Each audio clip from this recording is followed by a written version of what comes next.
tardes a todas las personas que nos escuchan hoy en esta nueva sesión del podcast constituyente por el Distrito 10.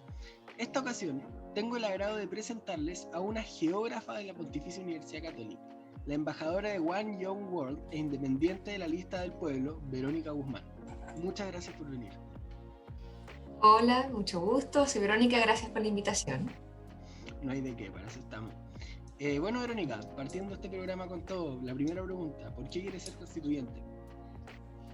Bueno, yo creo que es cualquier persona que le gusta la política o que ha participado en algún tipo de voluntariado social en Chile, que ha recorrido un poco el país, sabe y puede hacer una lista completa de la cantidad de problemas que tiene nuestro país, a diferentes escalas. Yo como geógrafa, la geografía es una carrera netamente territorial, entonces tanto en la universidad como después en el ejercicio profesional me tocó visitar gran parte del país en diferentes aspectos, ya sea por censo, por cosas de medio ambiente, por temas urbanísticos, etc. Y yo creo que desde ahí uno sabe que gran parte de los problemas profundos que tiene nuestro país son las leyes y por supuesto amparadas ante el paraguas de la Constitución. Y uno siempre escuchó eso, que la raíz de los problemas estaba ahí, no de todos, pero cambiando la Constitución se podía dar pie a ver el Estado de otra forma, aunque el Estado jugara otro rol. Y yo participé activamente en el proceso de la expresidenta Bachelet para el cambio constitucional. Y ahí comencé a darme cuenta que muchos de los valores y principios que plantea este documento, la Carta Magna, son fundamentales como para pensar en un Chile de 30, 40, 50 años. Y creo que desde ahí nació como mi curiosidad por entender cómo se podía llegar a un cambio estructural en la Constitución. Y yo creo que después ya con el estallido social, donde hubo este despertar de todos los ciudadanos, ahí era como tarde o temprano esto iba a pasar. Pasó ahora, nadie lo esperó, ningún académico, ninguna persona lo tenía planificado ni contemplado, pero pasó. Llegó el momento en que todos nos cansamos. Y ahí yo creo que se dio la oportunidad de, ok, ahora que hay un proceso, que ya sea bueno o malo, que el acuerdo por la paz haya sido positivo o no positivo, con las críticas ahí, es una oportunidad para plantear este proceso. Quizás cuando lo planteó la expresidenta Bachelet en el momento, la gente no había despertado, Chile no había despertado. La gente no estaba consciente de lo importante que era como un documento constitucional para poder replantear el Chile del futuro. Y ahora quizás es el momento, y lo es, y es un momento histórico. Piensa que va a ser la primera constitución. En ese momento no se había planteado la idea de género, la revuelta feminista no estaba instalada, entonces se unieron factores, yo creo, para que se diera el contexto histórico y social determinado. Y yo creo... Una pregunta, perdón interrumpirte, pero pensando en el mismo concepto de la presidenta Bachelet, ¿cierto? El proceso constituyente, ¿tú crees que la constitución de ahora será similar en esos aspectos al proyecto de Bachelet? Yo creo que no, yo creo que va a cambiar en muchas cosas, porque el contexto histórico y global es diferente. O sea, se instaló la huelga feminista, se instaló el concepto de feminismo como no una forma de que todas las líderes mundiales tengan que ser mujeres, sino como una forma de ver el poder y la democracia. Yo creo que en el momento de la presidenta Bachelet estábamos en un momento súper presidenciable, donde votar por el presidente definía como un montón de cosas en Chile, y ahora no. Yo creo que la forma en que la sociedad ve el poder es muy diferente. Cuando yo participé en los diálogos constituyentes de ese proceso de la presidenta Bachelet, las discusiones estaban dadas sobre el Estado de Derecho, sobre qué valores vamos a poner, el bien común o no, que fueron una de las cosas que más se mencionaron, pero nadie cuestionó mucho el tema del rol del presidente, por ejemplo. Estaba como, no, que siga el rol presidencial que tenemos, se le da estabilidad al país, el rol de cómo se crean las leyes en Chile también, ¿no? Habían pocas reformas realmente profundas, la gente estaba más enfocada en el fin al lucro, el tema de la educación, veníamos de las protestas del 2011, del 2006, de las que yo también participé, siempre movilizada. Entonces sería distinto. ¿Que vamos a seguir teniendo el mismo rol del presidente como lo tenemos ahora? ¿O a un presidencialismo moderado, hiperpresidencialismo, parlamentarismo? ¿Qué crees tú? Yo creo que no, yo creo que una forma de ver el poder tan centralizada y poco repartida es uno de los problemas más profundos que instaló la Constitución. Y yo creo que vamos a avanzar, si no a un régimen semipresidencial, a uno completamente parlamentario. Hay muchos candidatos, muchos, que plantean ya un régimen de parlamento unicameral y quizás semipresidencial o quitarle facultades al presidente, porque quizás ese paradigma que está Diego Portales, que lo tomó Jaime Guzmán y que lo instaló la Constitución de la instaló como eso, como la figura del presidente, como un poco monárquica. Yo creo que ese paradigma de ver el poder tan centralizado en una persona es lo que se quiere combatir, o que muchos candidatos lo planteo yo, lo plantean varios más. Entonces yo creo que vamos a cambiar radicalmente la forma de ver a la figura presidencial. Cómo una sola persona va a tener tantos poderes, para bien y para mal. Quizás para bien en algunos gobiernos funcionó bien, porque la estructura es diferente, nuestra mentalidad era diferente. ¿Y qué países tienes en mente como ejemplo, o ninguno? A lo mejor tiene un parlamentarismo como el de la Unión Europea, el de Inglaterra, perdón, como ese, con un primer ministro que se escoge. A mí me gusta mucho el modelo de Nueva Zelanda, no solamente porque logra instalar una líder global pensando en una forma nueva de ver el poder que es más horizontal, que es más cercana, aparte que es como millennial, como que instala muchas ideas muy jóvenes, pero me gusta el régimen de Nueva Zelanda porque además es un país que cumple con muchas características que Chile también tiene.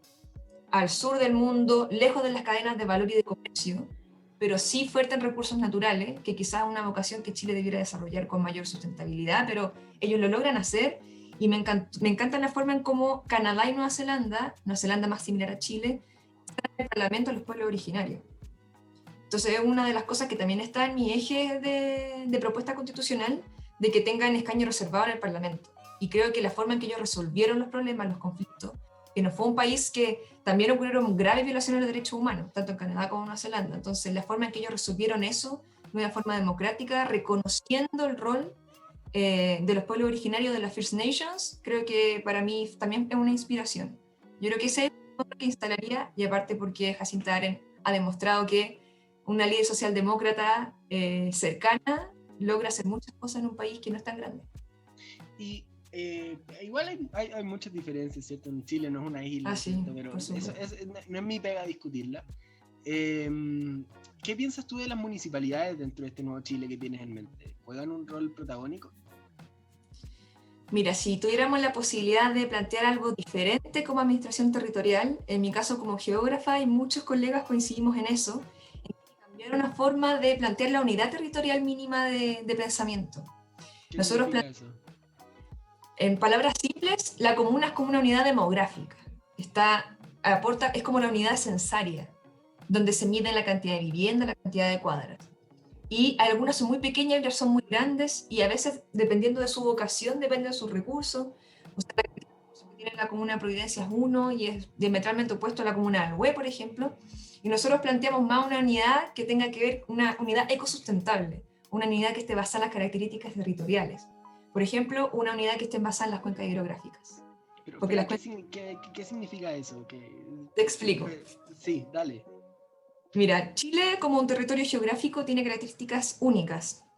De norte a sur, largo, tiene la costa, una de las costas más largas del mundo, una de las fronteras más largas del mundo, y pensamos que la característica ecológica del territorio, la capacidad de carga, la cantidad de agua que entra y sale por lluvias, los ríos, finalmente Chile está compuesto como por valles transversales, de norte a sur de Chile, son ríos que cruzan de la cordillera hacia el mar, y la capacidad de carga que tiene esa unidad territorial está dada por el río, por los glaciares que nacen antes en el río, los lagos que están entre medio, la cantidad de gente que vive alrededor de esos ríos también. Entonces, esa unidad se puede singularizar en una sola que se llama cuenca hidrográfica.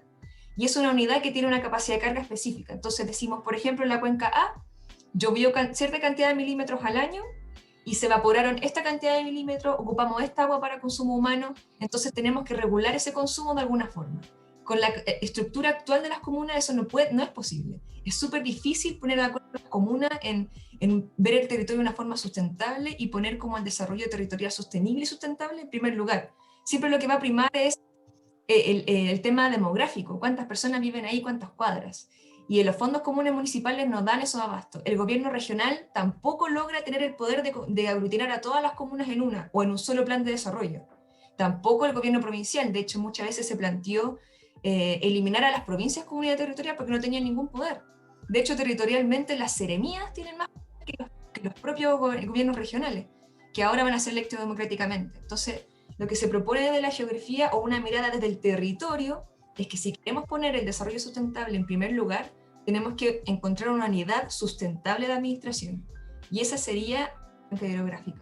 Es una idea nueva, pensando en que... Súper innovadora. Es bastante innovadora y digamos que uno no va a ir a imponer ideas a la constituyente. Yo como candidata pienso que hay que buscar el mínimo común denominador. O sea, la Constitución puede ser súper corta, puede tener 10 páginas, pero va a ser siempre lo que todos pensemos en común. No vamos a llegar a imponer ideas. Pero creo que soy la única candidata geógrafa que va a la constituyente, de los independientes.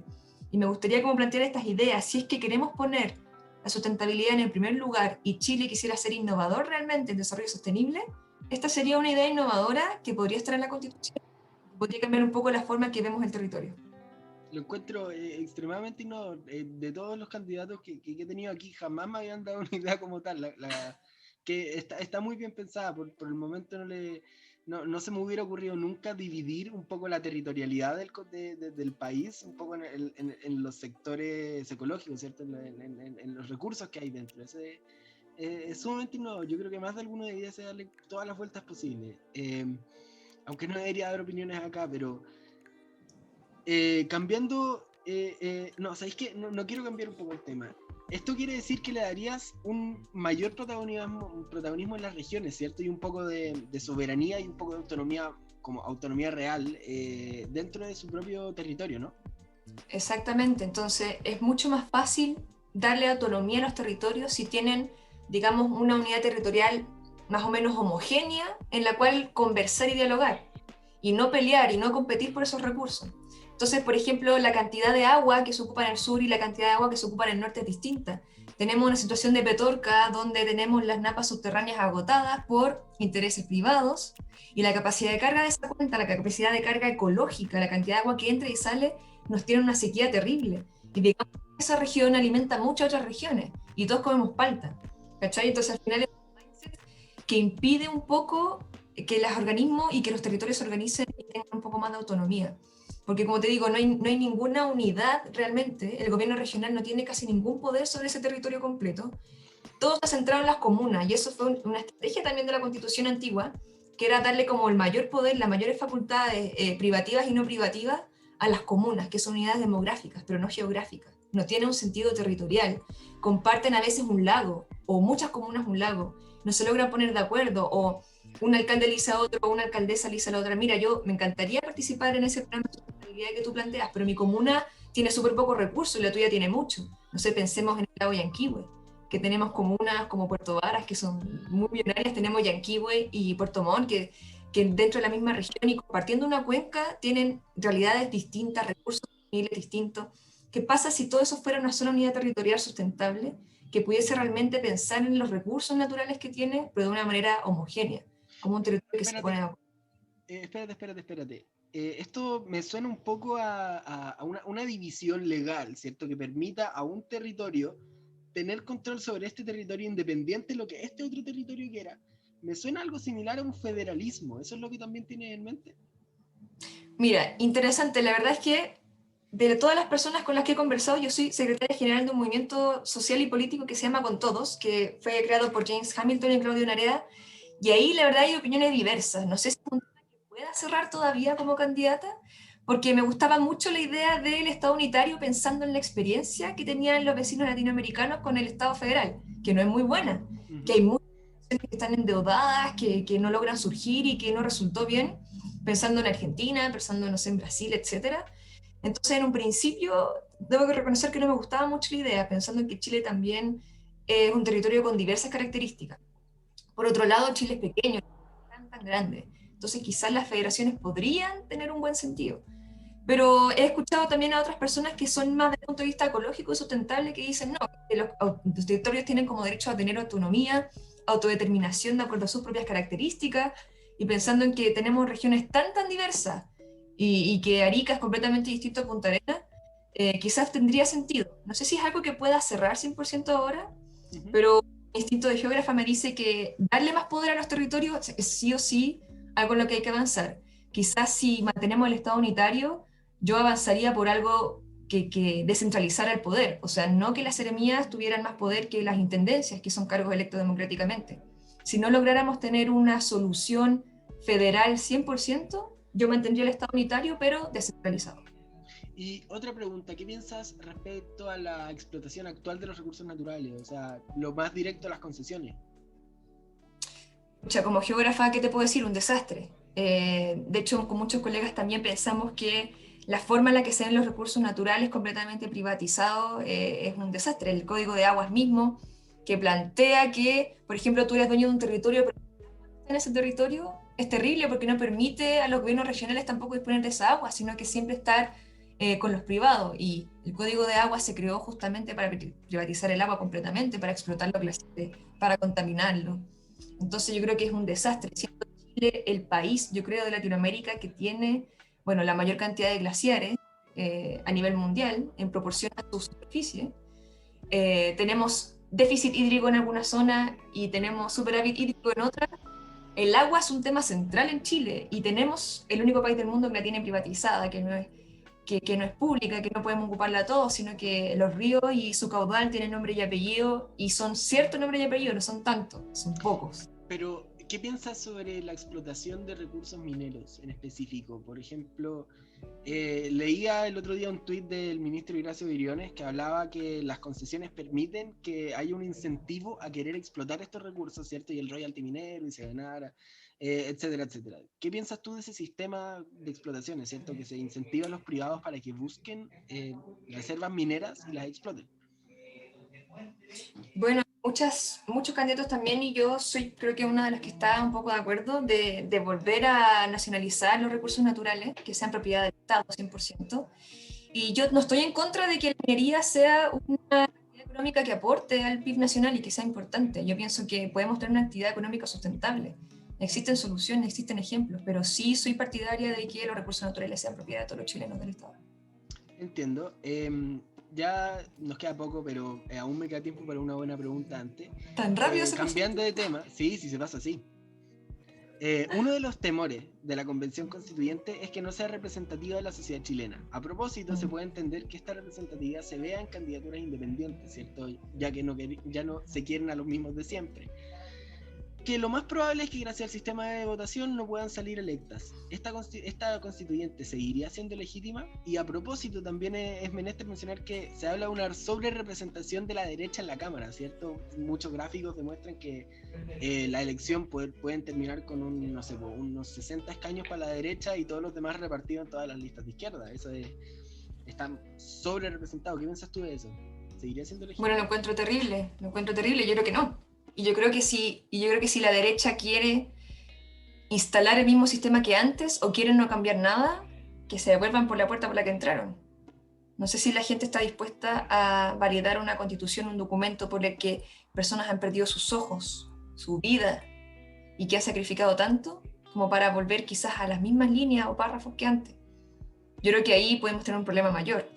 Es importante que la gente comprenda que los independientes hemos luchado, nos ha costado tanto la vida como llegar a esta constitución. O sea, todas las trabas del CERVEL, la junta de firmas. Yo voy a recibir de parte del Estado 79.000 pesos y los partidos van a recibir más de 8 o 10 millones. Entonces, ya la desigualdad está puesta ahí, que la gente despierte y que vea que a los independientes no nos contaron este cuento. Nosotros hemos vivido, utilizamos el metro, utilizamos todos los recursos del Estado, somos usuarios comunes de los consultorios.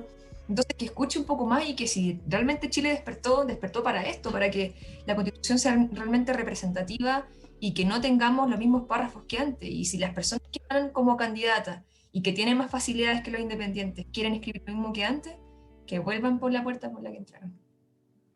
Entiendo perfectamente tu opinión. Bueno, llegamos, creo que ya estoy pensando, sí, pasé todas mis preguntas y me quedan las preguntas rápidas, ¿cierto? Que son de rápida respuesta. Tú tienes que responder sí, no, o una palabra, o la respuesta más corta, o lo que sea. Primera pregunta, ¿Ya? ¿Plaza Italia o Dignidad? Dignidad. ¿Cuántas veces fuiste? Todas las que pude. ¿La Constitución se escribe en lenguaje inclusivo? Sí. ¿Piscola con blanca o con negra? Con negra. Bien. ¿Autonomía del Banco Central y del Tribunal Constitucional? Sí. ¿Ayuya o Marraqueta? Marraqueta. Muy bien.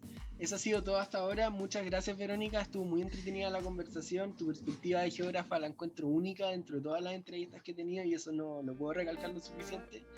Y antes de terminar y darle las gracias a todos los oyentes por llegar hasta el final, ¿tienes unas últimas palabras? Que la gente se informe, que es una oportunidad única, histórica. Esto no se ha visto nunca en la historia de Chile. y es la primera institución paritaria, así que por favor piensen en sus candidatas constituyentes y en los candidatos que también aportan a la inclusión en cuanto a diversidades funcionales, la gente con discapacidad y también las personas que tienen también disfuncionales, diversidades sexuales también, y que piensen en eso y que se informen. Ese es mi último mensaje. Bueno, muchas gracias por escucharnos. Adiós.